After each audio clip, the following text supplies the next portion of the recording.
Hi, friends. Today we'll be discussing a topic very near and dear to my heart: how to balance your self care with client care. And the reason why this is so important is because when we can balance our own self care, we're going to reduce stress, increase our energy, and also have greater patience while we're working with our clients. Now, what happens if you don't take care of yourself first or take time out for your own self care? What happens is we often get resentful of our clients, or our patience is a little thin. We're not as clear thinkers in helping our clients along their journey. And it's really important for us as Pilates teachers to stay involved in our own self-care, because if we are not our own best selves, we cannot be the best teacher for our clients as well. So I would like to share with you today a few tips on how to manage your own self-care. Oftentimes self-care is thought of as like taking a bubble bath or going for a walk, and those are all great things. But did you know that there are actually several different categories of self-care? So let me run through those really quick with you so that way you have an idea of how to balance out your own self-care, so that way you can reduce your stress and feel the best in your own body and brain, so that way you can be a great teacher. So we have 8 different categories of self-care. Crazy, right? So the first category is emotional self-care. So emotional self-care are activities that help you really connect and process and reflect on a full range of emotions. So examples of these would be journaling or meditating, maybe talking to a therapist, or even creating art and music can be a really great emotional outlet for your self-care. Now, the second is one that we all know and love, which is your physical self-care. And these are activities that you can do to improve the well-being of your physical health, such as Pilates, right? Exercise. But this could also be simply taking a bath, as the example that I gave before, eating nutritious foods to help fuel our brain and body, and getting enough sleep and water, so that way we can recalibrate our body and brain at night, and then also staying hydrated during the day gives us lots of energy. Now, the third piece of self-care is our mental self-care. And this could include any activity that stimulates your mind or your intellect. And examples would be to read a book, maybe write a poem, work on a puzzle, or listen to a podcast. All of those things are great for helping your mental self-care. Now, here we are up to number 4. Number 4 is social. Being social, these activities are things that nurture and deepen our relationships in our life, right? So this could be simply calling a friend. I know we've been on Zoom a lot, so good old-fashioned phone calls are also just as welcome. Maybe taking a date night with a friend or a loved one, your spouse or your significant other.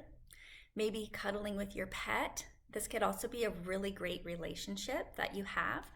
Or you could simply write a letter and mail it to someone. That is a great way or a great thing to include in your social self-care. Now we're up to number 5.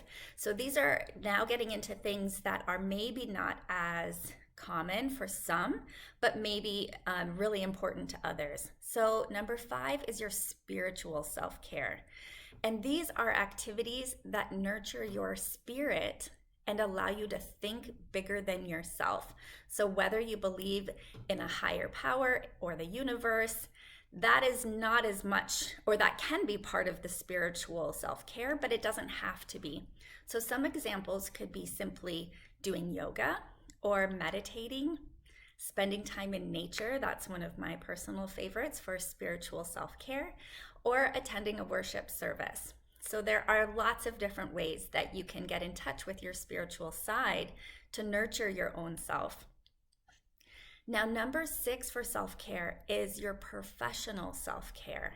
So this is activities and actions that support you feeling balanced and fulfilled in your career. So this is one that I want to tap into really quickly with you all is remember to take breaks for yourself. When you're scheduling your clients, leave enough time for you to take care of you. And maybe that's just a potty break if that's all you need. Maybe you need a little more time for a quick walk or a jog up and down the stairs. Maybe you need some time for water or some self-reflection or reflection on the program that you just gave. Sometimes that can be just as rewarding of a break. Remember to set boundaries for yourself. Set boundaries that reflect what works for you, not just for who you work for or your clients, but that you have your own self boundaries. Because if you are always overextending yourself, you are not fulfilling your self-care category in professionalism, right? So you get to take charge of your own boundaries for your own client care and for your own self-care. Batch your tasks as much as possible. Try to do as many of the same things in a row as you can, so that way you're not jumbling around back and forth. It's just a lot easier for the brain to stay involved in one task and then switch over to the other without having to cross back and forth so many times. And then, of course, remember to attend your educational courses, your continuing ed, things that continue to fuel you professionally. I know you guys are all really good at that one. All right, let's move on to two more that are lesser known. Number 7 is your environmental self-care. And these are activities that really help you feel more grounded in your space for your work and at home. So some ways that you can feel better in your self-care for your environment is to clear all of the clutter. Get all of the clutter off of the surfaces, whether that's at work or at home.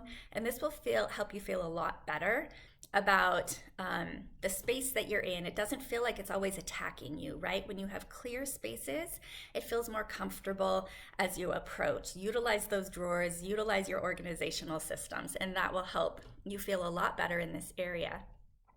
This can also go for your common living spaces, so your living room or your bedroom.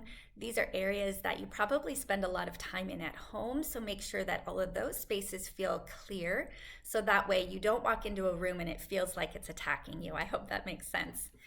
And then another thing that's not your physical space, but like your computer space. We've been spending a lot of time on the computer. Clear your desktop, organize your folders, and also organize your email inbox. So it's not just a whole bunch of emails all in a row, but that you have folders and places to put things. This will help clear the clutter to help clear your mind.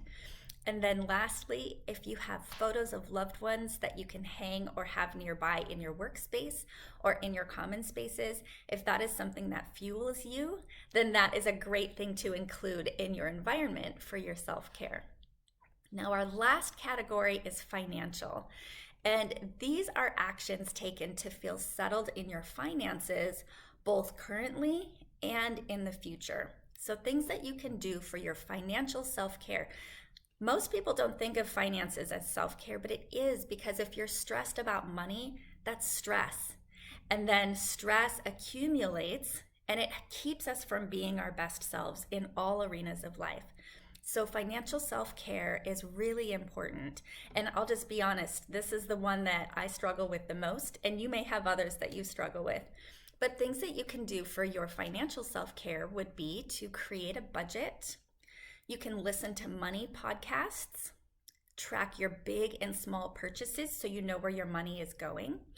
And you could also meet with a financial advisor. So there are just some ideas for you for self-care. So my question to you all is, how are you doing in your self-care in all of those arenas? Did one of those stick out more to you, of an area that you're like, oh, I think I need to spend a little more time and focus on that? Think about those things for yourself and just recognize we're never all in balance all at the same time. It's okay for the scales to be a little off on one or a little off on other, because we are never perfect.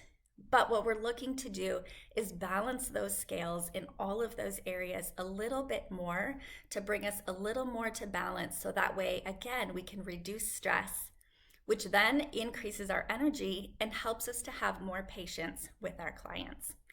So, thank you all for listening today. I wish you all a very peaceful day and wish you all well in your own self care journey. See you next time.